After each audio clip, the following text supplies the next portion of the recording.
E estamos começando mais um episódio da Rádio Outdoor, podcast semanal que trata de assuntos relacionados a atividades ao ar livre. Eu sou o Newton Nogueira, falando direto dos canyons de Aparados da Serra, e hoje vamos falar sobre canyonismo e canyons selvagens. E para isso eu quero dar as boas-vindas a essa nossa convidada que já atravessou alguns dos canyons mais selvagens no Brasil e no mundo. É isso aí, Tati, seja muito bem-vinda. Obrigado mais uma vez. Muito obrigada, Newton. Adorei esse convite para conversar um pouquinho sobre o canyonismo. Pô, show de bola. Eu que agradeço aí, porque a gente gosta muito de fazer essa relação entre pessoas que praticam atividades ao ar livre com pessoas que têm interesse de participar de atividades ao ar livre. Tem várias coisas que depois a gente vai até comentar sobre isso, que as pessoas acreditam que seja só para homens, aquelas coisas das antigas, que isso aqui é só para menina, aquilo é só para menina. E hoje a gente vai mostrar que não é bem por aí, né, Tati? Exatamente. O esporte está crescendo e as meninas estão praticando. Show, perfeito. Ô, Tati, mas antes de mais nada, então, para a gente poder mostrar para a galera e falar um pouquinho sobre você, você poderia se apresentar aí, dizer quem é você, seu histórico aí, para quem não te conhece? Certo, eu sou a Tatiana Bressel, eu sou bióloga, sou canionista, comecei nos meus esportes de aventura lá em 92, na época era escalada esportiva, eu tinha começado, mas naquela época o Brasil ainda era bem fechado, né, para trazer equipamentos de fora, então a gente nem tinha equipamentos, então foi assim uns primórdios onde a gente não tinha sapatilha de escalada, a gente pegava um quichute, tirava as garras, passava no esmeril e usava para escalar, né? Mas assim a gente foi começando os esportes e lá por 97, quando o canionismo estava iniciando aqui no Brasil, eu pude ir acompanhando o início desse esporte, porque os franceses, quando vieram e participaram de algumas conquistas de canyons aqui no sul do Brasil, eles vieram em 97 e eles ficaram hospedados na casa da minha mãe na época. Então, eu estava acompanhando as reuniões, os planejamentos das conquistas, tudo isso, já desde o início do esporte aí. Vai ser muito massa a gente poder conversar então sobre essa história sua aí, a história do canyonismo também, e apresentar também um pouquinho a questão do esporte para mais e mais pessoas. Esse é um dos focos principais hoje nosso na Rádio Outdoor, tá?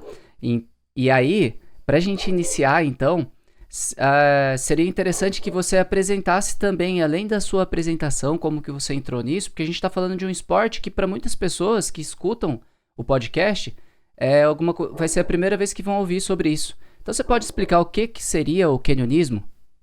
Com certeza. Vamos lá, então, para a gente falar de canyonismo, ele é um esporte que é praticado dentro dos canyons, né? O canyon, então, vai ser aquela região geográfica que foi alterada bastante pelo caminho das águas, pelos ventos, pelas intempéries todas, né? E a água, então, percorre um caminho dentro do cânion. E no canyonismo, o que a gente faz? A gente percorre esse caminho da água, tendo que vencer todos os obstáculos que a gente tiver na frente, sejam eles obstáculos verticais, horizontais. Então, por exemplo, quando a água começa a entrar no cânion, normalmente ela vai entrar através de uma cachoeira, a maior parte das vezes. Então, a gente começa descendo essa cachoeira através de um rapel. Se for uma cachoeira curta, de repente a gente pode fazer um salto, um tobogã. Aí a gente vai percorrendo. Ao longo do caminho, a gente vai ter que fazer natação, tem que caminhar, marcha aquática. Às vezes tem trechos de escalada, desescalada. Então, na verdade, são vários esportes dentro de um só. A gente pratica sempre em grupos, né? Até porque para praticar esse esporte a gente tem que carregar bastante equipamentos, cordas pesadas, tudo isso. Então, a gente divide o peso desse equipamento coletivo entre todos os que estão no grupo, né? E o objetivo é o grupo chegar todo no final, todo mundo reunido, vencendo todos esses obstáculos. Maravilha. Aqui pra galera ter uma base, a gente tem as travessias de cânion aqui que usa o canyonismo, né? Que é um dos itens importantíssimos pra gente com equipamentos e a galera e grupo. A gente tem um dos maiores canyons aqui na região e quando eu fui entender sobre o canyonismo aqui, Foi quando me colocaram na parte de cima do canyon, amarraram umas cordas na minha cintura ali e mandaram eu chegar até a parte de baixo do canyon e dar-lhe caminhada, né? É. Mas não é um esporte fácil, é técnico, requer grupo, requer atenção, requer respeito à natureza. E da onde que surge a prática do canyonismo, Tati? Você sabe me dizer um pouquinho sobre isso? Quais os equipamentos que usa para apresentar isso aí pra galera também? Assim, o que que a gente vai precisar no cânion, né? A gente vai precisar, por exemplo, descer uma cachoeira. Para descer essa cachoeira, eu vou usar uma corda. E eu vou precisar, então, carregar a corda, que seria um equipamento coletivo, porque todos do grupo vão poder utilizar aquela mesma corda. Mas para eu me conectar nessa corda, eu vou ter que estar usando uma cadeirinha presa na minha cintura. E através de algumas ferragens, os mosquetões, freios, tudo isso, eu vou me conectar a essa corda. Então, para fazer o canionismo, o equipamento individual que a pessoa vai precisar, então, seria a cadeirinha, os freios, mosquetões. Ela vai precisar de uma mochila. Dentro dessa mochila é importante ela ter algum compartimento estanque para ter ou o lanche, ou roupas, material de primeiros socorros, a gente tem que carregar ali nessa mochila. A gente vai utilizar capacete, porque a gente está descendo em regiões que pode ter alguma queda de algum bloco de pedra, árvore, ou a pessoa pode escorregar mesmo e cair, né? Então tem que usar o capacete para se proteger. Um sapato fechado, a gente sempre aconselha utilizar botas, né? Até para proteger também o tornozelo, né? A gente vai utilizar neoprene para se proteger do frio da água, né? Para manter a temperatura corporal. E dependendo dos cânions, principalmente aqui no sul, a gente tem uma aproximação, caminhada de aproximação até o cânion, às vezes bastante longa, e na saída também. E como é uma região onde pode ter mais serpentes, a gente aconselha utilizar aquelas polainas, caneleiras para se proteger também, né? Então, isso daí, mais um apito, porque nas cachoeiras, muitas vezes a cachoeira sendo muito alta, vai ter o barulho da água, vai ser difícil a gente se comunicar, falar com a pessoa que está em cima da cachoeira, com a pessoa que está lá embaixo. Então, Uhum. a gente tem uma comunicação através de apitos. Então, a gente tem todo um código para dizer pode vir, a corda está livre, ou não, para, ou se tem que recolher corda. Então, tudo tem uma comunicação que a gente faz através de apitos. Né? Isso tudo faz parte das técnicas que a pessoa vai ter que aprender para poder praticar o esporte, né? Uhum. Mas são vários obstáculos e cada um deles a gente vai superando, por exemplo, o apito é uma delas, né? Vencer esse Uhum. obstáculo da comunicação, através de apito a gente conseguiu chegar nessa solução. Muito bom. E a cada obstáculo você vai adaptando também o como que você vai usar, qual equipamento que você vai, né? Você vai num rapel, você vai num salto. E aí, assim, Exato. e aí pra ficar mais uma questão histórica, assim, o surgimento do canyonismo, ele aconteceu aonde? O esporte em si. Historicamente começou, foi Espanha e França, lá por Hum. 1970, que começaram a praticar o canionismo. Ele vem muito da espeleologia, que eles praticam bastante lá também. Então, veio como uma vertente de espeleologia em cavernas de céu aberto, que seriam os canyons, né? Então, começou por aí. Ah, Já maravilha. que no Brasil ele começou a ser praticado lá por 1980, 1990. Com aquela dificuldade que tinha de equipamento e tudo mais, né? E Exatamente, a gente improvisando o que tinha. eu vou falar pra você, assim, que eu fui entrar no canyonismo aqui, quando eu vim pra cá, né? Embora, Sim. embora eu nunca iria imaginar na minha vida que eu ia descer algum canyon, né? Até a culpa foi do Baza, que me falou do Canyon Malacara, que quem não tivesse descido o Canyon Malacara atravessado não era guia aqui no Aparados da Serra, né? Eu falei pro Rato, o Rato pegou e resolveu me levar pra fazer essa parada aí. Foi duríssimo, o Canyon é duro, e É um aí, cânion longo, extenso, meu exige Deus. bastante fisicamente, tecnicamente também, muita coisa. Psicologicamente pra É, caramba. E aí, assim, pô, eu comecei a entrar numas que canionismo é um negócio super legal também. Fiquei muito feliz de ter conhecido o canionismo aqui, né? Que eu acho que é um dos lugares mais do mundo hoje. A gente tem um dos lugares mais fodas estão aqui. A gente já vai falar sobre isso. E aí, pô, eu vivi aquele tempo também que tinha que fazer engembre pra fazer uso de equipamento, só que no meu era na escalada ali. E a gente gostava de descer quando era moleque ponte de rapel, né? Aí amarrava Aham. com um mosquetão só e uma corda amarrada na cintura, fazia um IAA e descia pendurado no 30, 20 metros ali. Era umas. Era do jeito que dava, né? Primeira cadeirinha foi do meu primo, foi feita com cinto de segurança de carro, então A minha também. A minha primeira cadeirinha era de cinto de segurança de carro. é doido, a galera que entra hoje aí com as cadeirinhas da Petzl, fraldãozinho, não sei o que lá, teninho T-Rex aí, achando que tá passando dificuldade. Queria ver fazer naquela época lá, né? Que era blusa de lã, não era Norak que usava. É, teve muita evolução do esporte, dos equipamentos. Acho que tudo isso acaba evoluindo junto, né? Pra caramba. E aí vai uma coisa ligada com a outra, porque assim, acaba se difundindo vários lugares, acaba a galera descobrindo vários lugares. E eu queria saber, assim, quais os lugares mais famosos no mundo hoje para a prática do canyonismo, alguns dos lugares mais famosos, quiser citar 5 mais famosos aí, e quais desses lugares que você já teve, que você achou mais sinistro, assim, o que mais te impactou de alguns desses lugares aí. Ai, é difícil falar dos famosos, né? Mas assim, a gente sabe que a região da França e da Espanha são muito famosos porque são o berço, né, do canyonismo. Então, toda a região ali dos Pirineus tem muitos canyons, então eles são bastante famosos. Outros canyons bastante famosos e interessante pela formação rochosa também são os canyons de arenito dos Estados Unidos, da Uhum. região de Utah também que eu tive. Tem cânions secos, que é uma coisa completamente diferente para nós, né? Uhum. Então, são belezas muito diferentes. Esses que eu tive na região da França, por exemplo, eram cânions de calcário, também geram uma formação completamente diferente, né? E eu já tive em Canyon também, em Maiorca, um Canyon que terminava, a última cachoeira terminava no mar, né? Nossa Então, senhora. são coisas assim fantásticas, cada um tem uma característica diferente e Uhum. muito bonita. E canyons difíceis, assim, teve um muito que eu achei muito difícil, complexo para mim. Foi uma vez que eu fiz nos Estados Unidos e era um canyon que a água era toda sólida. Então era tudo neve, tudo congelado.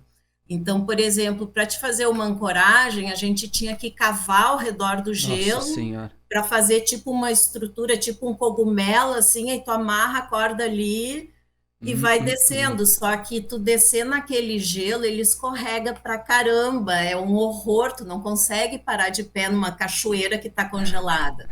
E aí tu tem que cuidar para não escorregar, porque se tu escorregar e te bater contra, tu quebra a camada de gelo e vai parar na água que está escorrendo lá embaixo, né? E aí Putz. tu toma um banho de água congelada praticamente. Então É. são coisas diferentes, até para atravessar os rios, como tinha assim uma camada, eram mais de 20 centímetros de camada de gelo, a gente tem que ir caminhando, água pela cintura, e eles ensinavam a gente tinha que caminhar com as mãos para cima, para não congelar as mãos, para depois conseguir movimentar a corda, colocar a corda no freio, fazer nós, coisas assim. Então são coisas bem diferentes, né? Mas realmente dá uma drena tu passar numa situações dessa. Nossa senhora, mas é aí que eu fico perguntando pra quê, né? Pra quê, velho? Tá, mas não precisa, fica em casa, tá passando, vale a pena ver de novo, assiste uma TV ali, come um Ah, poquinho. mas só estando lá pessoalmente para te conhecer a beleza do lugar, para te poder observar que cada tipo de rocha vai dar uma beleza completamente Uhum. diferente no cânion. E cada cânion tem a sua vegetação, a sua fauna, pode ser uma fauna microscópica. Em cânion de deserto a gente via lá os lagartinhos, tu via um monte de coisa, tem vida É também. doido. E você tá vendo. Então, tu fazendo um canyon com calma, bem atento, tu consegue observar muita coisa.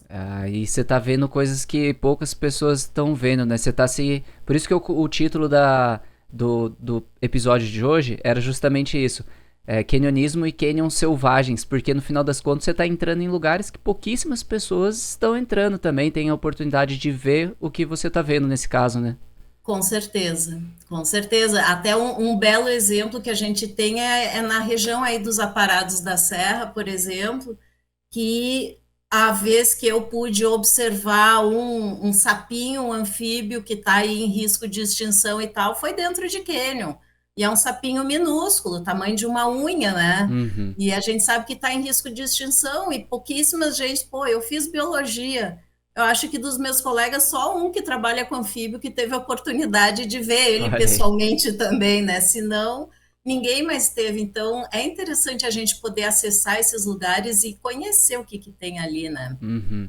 Ah, então, isso torna também assim, entra em todos os itens de todas as conversas que eu já tive aqui no podcast com pessoas que praticam esporte extremo, esporte ao ar livre, que é a questão de estou fazendo uma atividade que tá de fato me introduzindo à natureza selvagem, né?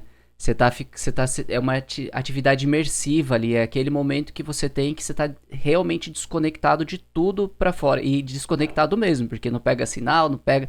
É. Nem querendo. Aham. É doido. Aí fala aí, então assim, a gente tava falando que entre os lugares mais top aí do mundo, você já teve alguns lugares incríveis que tem, pô, que tem descer canyon com gelo, com neve, descer canyon deserto. E aí, falando de Aparados da Serra, qual que é a relevância de Aparados da Serra hoje pro canyonismo nacional, mundial, assim? Esses canyons nossos, ele representam alguma coisa? Sim, eles são bastante famosos, digamos assim, lá fora, porque os franceses mesmos disseram que eles são muito parecidos com os canyons que tem nas Ilhas Reunião, Hum, e que são canyons de basalto e canyons bastante extensos, né? Então, a quantidade de canyons que a gente tem aqui, esses canyons tão longos, tão extensos, a magnitude toda deles, as cachoeiras são muito altas, as plantas que a gente encontra lá dentro são plantas todas muito grandes, assim, parece que tu tá numa coisa jurássica, é sabe? verdade. Então, isso daí causa uma impressão que em poucos lugares te passam essa impressão, porque tu é um nadinha ali, tu é Uhum. minúsculo, perto da grandiosidade desses cânions, que tu vai ver a 1 quilômetro para cima de parede, são 7, 10 quilômetros de extensão, né? Aquela coisa assim que tu não vê fim, o tamanho das cachoeiras gigantescas, então os nossos cânions impressionam muito pela magnitude deles. Eu acredito que é muito isso, e até porque o verde é muito Uhum. verde, né, que a gente tem, porque mesmo na Europa a gente não vê canyons tão verdes dentro dos canyons, né? Sim. Ah, Isso só é uma imagino. coisa muito bonita que a gente tem. Que massa, meu. E realmente, assim, eu fiquei impactadíssimo quando eu entrei a primeira vez no Canyon Malacara. Falei, meu, esse negócio aqui é monstro. Até É, tem. Até ser, que nem você falou, a gente se sente assim, o musguinho da pedra, né? É nada. exatamente. Mas assim, ó, no Brasil se tem outros lugares com canyons fantásticos também, mas completamente diferentes desses. A região Uhum, da Chapada dos Veadeiros tem canyons lindos. Região de Minas Gerais, então, tem uma variedade muito grande de uhum. canyons e canyons assim, tem canyon de quartzito muito bonito, tem muita coisa diferente, mesmo dentro do Brasil. É doido, Mas meu. os nossos são, para mim, é o que mais impacta pela magnitude mesmo deles. Sim. Aí pra galera ter uma base mais ou menos de como que é atravessar um dos canyons mais imponentes que a gente tem aqui, que é o Canyon Malacara, você vai começar lá pelas 4 horas da manhã, né? Vai fazer uma caminhada ali de aproximação, umas 2 horas quase de aproximação ali. E aí, Isso, e aí você vai começar a descida ali pelas 4, 5, vai chegar no final do canyon por volta de umas 7, 7 e pouquinho aí, se for uma galera da hora. Dá pra descer, chegar um pouco antes, mas é exatamente o dia todo de o atividade, dia todo de atividade sem parar, né? sem parar, não tem moleza, fecha a cara e anda, né? Exatamente, desceu o rapel, já recolhe a corda, já tá montando, já tem outro montando o próximo rapel e assim vai, né? Pô, eu tive a oportunidade de descer com o Ricardo Baltazar, né? Que eu tô com. Pra quem depois O for ver o rato. corte. O livrinho tá aqui dele já contando a história desse cara, que foi um dos E tá meus. muito bom esse livro, eu já comecei a ler. Ficou bom, meu. Pá, tá bom mesmo. Tio Frank ali mandou bem. Tem, depois a gente deixou lá no Instagram nosso, tem link na descrição pra quem quiser saber mais sobre esse livro também, desse cara que foi um dos grandes nomes aí também da região de Aparados da Serra e da região da região do Chaltén, aquelas bandas lá do mais do extremo sul ainda. Exato. Mas, voltando para essa nossa área aqui, é, a gente acabou de falar de tudo que fala a respeito de canyonismo para uma pessoa comum, assim, sei lá, vamos pensar assim, uma menina de Porto Alegre que tá dando rolê com as amigas no Parque da Redenção, tomando um chimas, né? Ela, da onde que surge as ideias, assim, de falar assim, meu, 1997, você tinha dito um número. Mas da onde Isso. que surge as ideias, assim, que você fala assim, essa galera tá louca aí, passando mó veneno, mó perrengue pra descer canyon aí, vou querer também. Como que surgiu isso pra você? Eu já conhecia a região dos Aparados desde a minha. Eu fui para lá quando eu era criança, início de adolescência, e eu sempre me apaixonei. Foi uma coisa assim, uma região que a primeira vez que eu olhei aquelas paredes, eu assim, que medo de cair lá para dentro, mas eu quero ver o que tem lá dentro, sabe? Aquela misto de medo e curiosidade. Então, quando comecei a escalar, eu curtia a escalada, mas eu via que não era ainda o esporte que eu queria. Tinha muito do que eu queria, Hum, mas não era o que eu queria.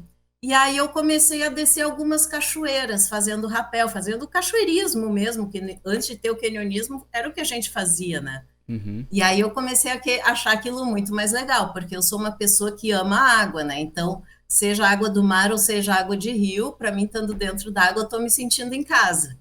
E aí eu fui me apaixonando. E aí, quando esses franceses vieram e começaram a fazer essa parte de canionismo, eu me interessei. Mas naquele momento eu ainda não estaria pronta tecnicamente assim para fazer. E aí eu conheci o Nathan da Montanha e Uhum. na época ele estava dando um curso de travessia de canyons, ele ia fazer o primeiro curso feminino de travessia de canyons. Olha aí. Então a gente fez a primeira turma lá em 99.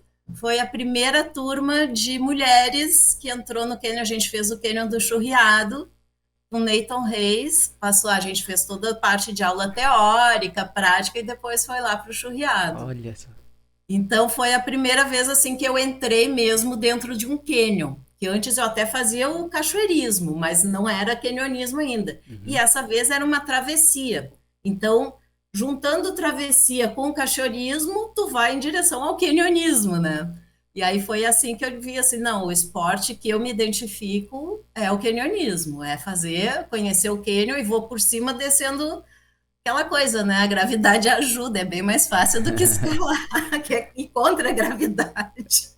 Mas olha, mas eu vou falar pra você, hein, que, pô, eu achava que tinha aquelas manias em São Paulo antigamente lá que, pô, quem escala não gostava da galera do rapel e não sei o que. Eu achava que era escalador lá, né? Uhum. Aí vim pra cá, já tomei uns pau nas pedras aqui em Torres, nas falésias ali, com as escaladas que o Ricardo abriu ali. Depois aqui na Pedra Branca também já tomei uns pausaço nervoso, porque escalada de nível super técnico, super difícil, os esticão lá longeão. Mas eu Uhum. ainda acho que o Canyon, ele é mais treta, hein? Porque ele, É que putz, precisa mais resistência, né? Eu acho. tá louco, resiliência também, que ele, você acaba um Canyon aqui e depois tem 3 horas de caminhada, você já passou 8 horas pendurado em corda, você Uhum. quer chegar num bar, Jesus Cristo, você não quer mais, você é louco, meu. Agora, chegou um tempo que eu tava quase desligando meu telefone quando alguém me chamava pra descer Canyon, eu falei, não, não vou não, meu. Mas daí acaba indo e curte, é super louco, você pira, uma imersão profunda. E o Neitão já tinha, o Neyton Reis, um dos maiores nomes do canionismo aqui da região sul do Brasil. Ele é visionário mesmo, a ponto que já tinha a ideia de falar, vamos fazer uma expedição só de meninas. Exatamente, que era justamente para tentar juntar as meninas, que eu vejo que isso ainda é um problema, sabe? Uhum, Conseguir reunir as meninas para ir fazer isso daí. Eu sei que hoje em dia cresceu muito o número de mulheres praticando, né? Já tem encontros femininos, isso é uma coisa muito legal. A Barja que começou a organizar os encontros, que é principalmente é o Outubro Rosa, né? Então, que é um encontro de sensibilização, encontro só para mulheres, uhum. né? Mas lá no início, em 2005, quando a gente fez o primeiro Canyon só feminino, nós estávamos em 3 meninas. Juntou.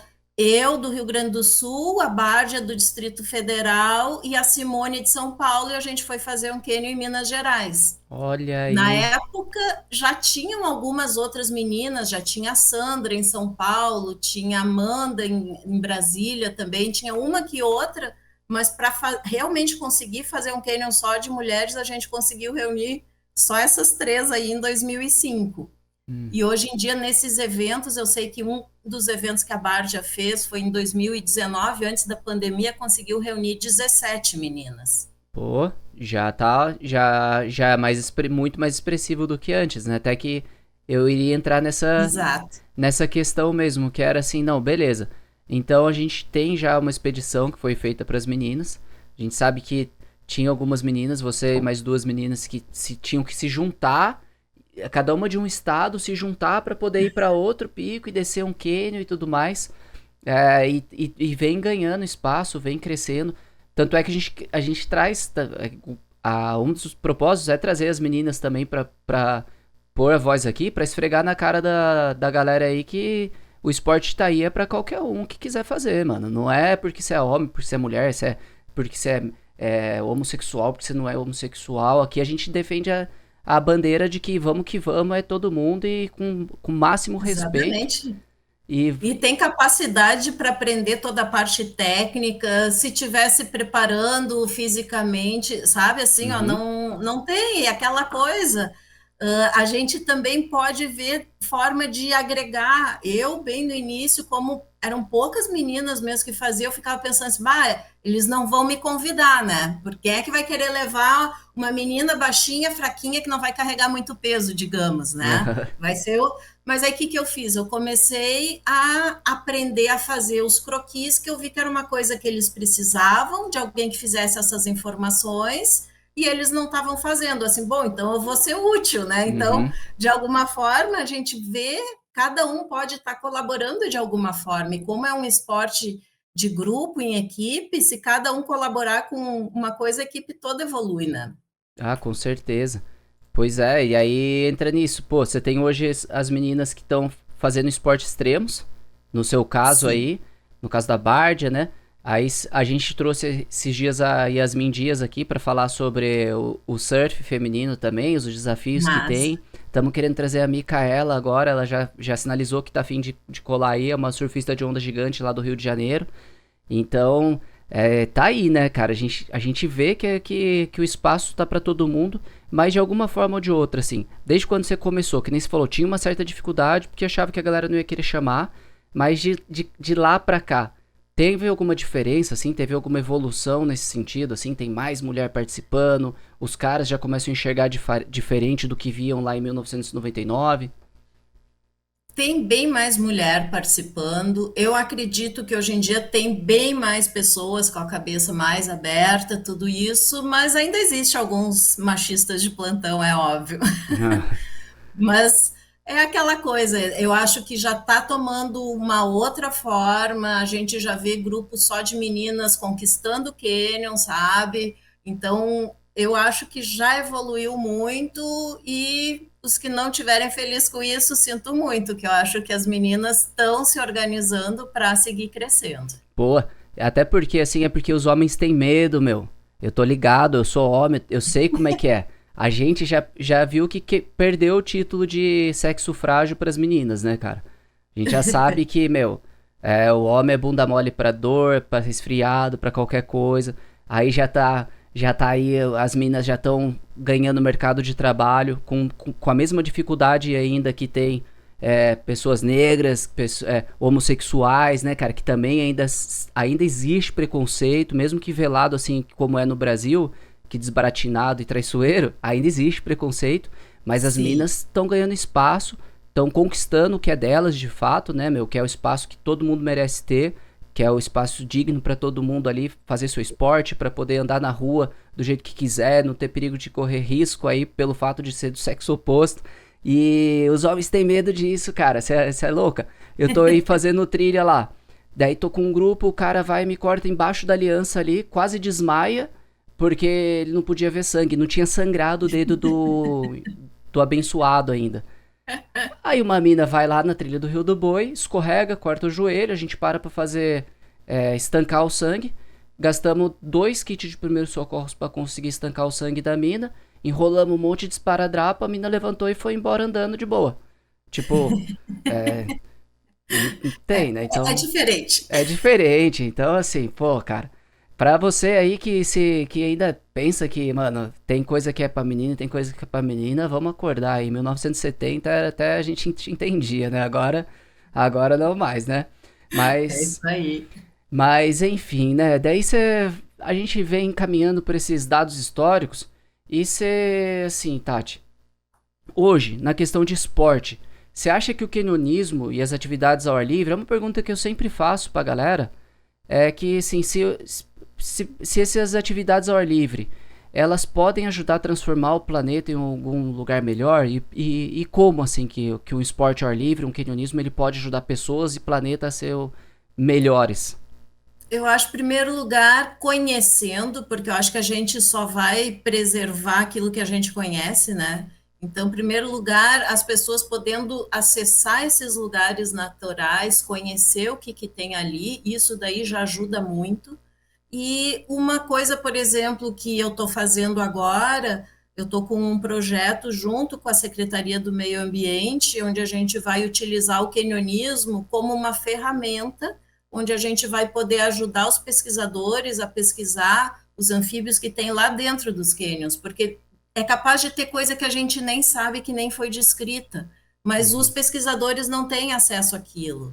A gente tem a técnica, então o legal é isso, é poder unir esses dois conhecimentos, a fim da gente até estar conhecendo o que tem no nosso quintal de casa, digamos assim, para Uhum. poder preservar. Então eu acho que os esportes de aventura, eles sendo feitos de forma ordenada, né, onde se respeite, por exemplo, ali dentro dos parques mesmo. Eu participei do plano de manejo dos parques e agora da revisão, 20 anos depois estou participando da revisão do plano de manejo também, onde a gente consegue o quê? Mostrar que é viável praticar um esporte desses com a manutenção da natureza. Uhum. Por quê? Porque a gente sabe que tu não vai colocar um grupo muito grande lá dentro, sabe? A gente sabe, por exemplo, essa é uma época onde os andorinhões estão fazendo os ninhos. Então, essa época não se entra no cânion, se respeita a natureza. E dessa forma a gente consegue conviver harmonicamente e as pessoas podendo conhecer mais esses lugares para então preservar. Maravilha. Aí entra. Então, assim, essas atividades de canionismo, acho que ficou claro, mas é sempre bom ressaltar, porque assim, a gente está falando de atividade que pratica dentro de um cânion, que a gente passa por dentro da água, mas ele então é uma atividade de mínimo impacto, é isso? Isso, isso. Porque no final das contas ali a pessoa vai entrar com um grupo pequeno, fazer umas travessias de rio. Obviamente, assim como o Benito falou sobre as corridas de montanha, o cânion não vai ter sujeira, é muito raro, a não ser coisa que a gente vai atravessar um cânion Itaimbezinho ali, que em meados de 70, 80 ali a galera entrava por conta própria. Eu já atravessando o cânion achei uma latinha de Pepsi de 1900 e bolinha, mas você vai acabar que não achando lixo, encontrando lixo, e canionista também, ele, se achar alguma coisa, ele vai retirar, né? Então, Exatamente. Vamos tentar manter mais limpo do que achou, né? Se for possível. Tati, então é isso, ó, aqui mais ou menos a gente já vai se encaminhando pros finalmentes aqui, como de praxe, a gente tem uma sequência pra gente seguir, ter o começo e meio e fim, e é, uma das coisas que a gente gosta muito de fazer é de deixar recado de como que esse negócio, a atividade ao ar livre, pode melhorar o mundo, pode ajudar o mundo a ser um lugar melhor, né? Até porque um dos nossos focos principais da Rádio Outdoor, eu gosto de sempre ressaltar isso, porque para quem tá nos ouvindo, saber que, a gente traz a galera do esporte de aventura aqui, traz a galera da atividade ao ar livre, traz o pessoal da preservação ambiental. A próxima entrevistada vai ser a Vanessa Canaã, que vai falar sobre reintrodução de animais silvestres na natureza. Então, assim, é claro que depois disso dá para saber que um dos maiores focos nosso é a preservação ambiental através da atividade ao ar livre, né? Com certeza. Então, show! Pra gente finalizar, assim, quais as palavras que você deixa para quem quer conhecer ou entrar pro canyonismo, ou esporte de montanha em geral e ainda tem aquele medo, tá com aquele receio, tá na dúvida aí? Quais as palavras que você deixa para incentivar essa pessoa? É assim, ó, primeira coisa, experimenta, vai, procura uma equipe boa, guias bons, entra num canyon guiado, com uma equipe boa, para te ter a experiência de saber como é que funciona isso. Porque, em primeiro lugar, tu tem que experimentar para ver se é o esporte que tu gosta, se tu gosta dessa sensação ou se aquilo ali vai te dar mais estresse. Eu sempre tive medo de altura e isso foi uma das coisas que me impulsionou a querer escalar, que eu queria aprender a dominar esse medo. Então, tudo depende de como tu vai estar encarando. E cada passo que a pessoa for dar vai ser um desafio. Então, a minha sugestão é começar indo fazer um canyonismo com um grupo bom, certo? Hoje em dia a gente tem guias de canyonismo muito bem formados. Aí em Praia Grande a gente tem pessoal que está bem capacitado para isso. Primeiro faz isso, se gostar do esporte, depois procura fazer um curso qualificado, bom, aprende as técnicas e normalmente quem vai dar o curso já vai te colocando também em contato com outras pessoas para ir formando o seu grupo e ir conhecendo o esporte e assim respeita o seu limite, porque tem tudo quanto é tipo de canyon, né? Então, existem canyons muito difíceis, existem canyons difíceis, médios, fáceis. Vai respeitando o teu tempo, aproveita o fácil. Eu, hoje em dia, muitas vezes até prefiro ir no fácil para ir só se divertir, sabe? Aproveita cada etapa do aprendizado, que isso é muito legal. Muito bom. Tati, pô, sem palavras, muito obrigado mais uma vez por ter aceitado participar desse programa aqui. Eu vou daqui a pouquinho abrir o espaço para Tati deixar aqui as redes sociais dela, mas antes eu quero agradecer, além da Tati aqui, quero agradecer a todas as pessoas que estão acompanhando esse nosso programa no Spotify e no YouTube, a Rádio Outdoor, que a gente está com esse projeto aí de divulgar as atividades ao ar livre para mais e mais pessoas. Então, assim, eu quero agradecer para essas pessoas e pedir, se tá gostando desse conteúdo, do trampo que a gente tá fazendo aqui, para seguir a gente lá no Spotify, deixar uma avaliação, se inscrever no nosso canal no YouTube, seguir lá @Rádio Outdoor no Instagram também, que isso ajuda bastante a gente a propagar mais essas ideias sobre a atividade ao ar livre, o quanto isso é legal e transformador para um ser humano. Compartilha também para quem você acha que vai gostar desse conteúdo aí, para aquela sua amiga ali que tava ouvindo e fala assim, meu, aqui ó, tá vendo?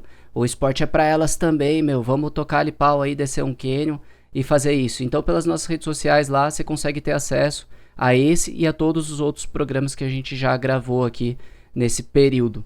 Agora eu quero deixar o espaço para você, Tati, e te falar, meu, que hoje já são 17 países espalhados pelo mundo aí, com pessoas que eu acredito que sejam brasileiras, porque a gente está fazendo em português, streamando a gente. A gente já tem mais de 1.000 acessos no Spotify e tem uma galera aí.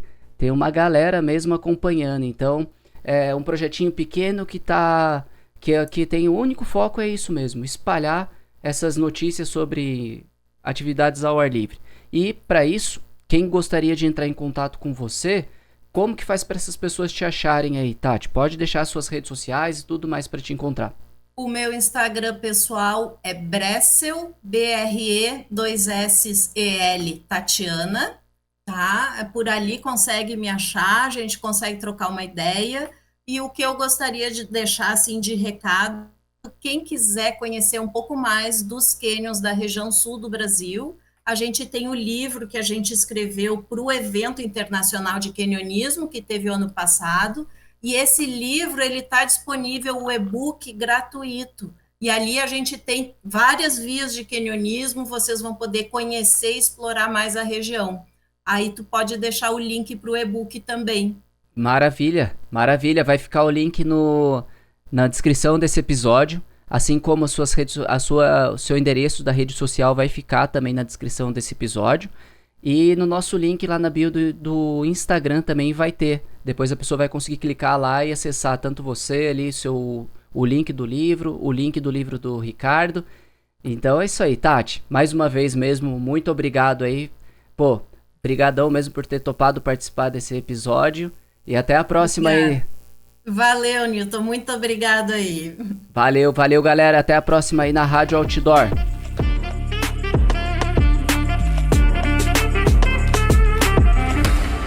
Esse podcast é um oferecimento da Agência Guia dos Canyons. Atividades ao ar livre nos aparados da Serra.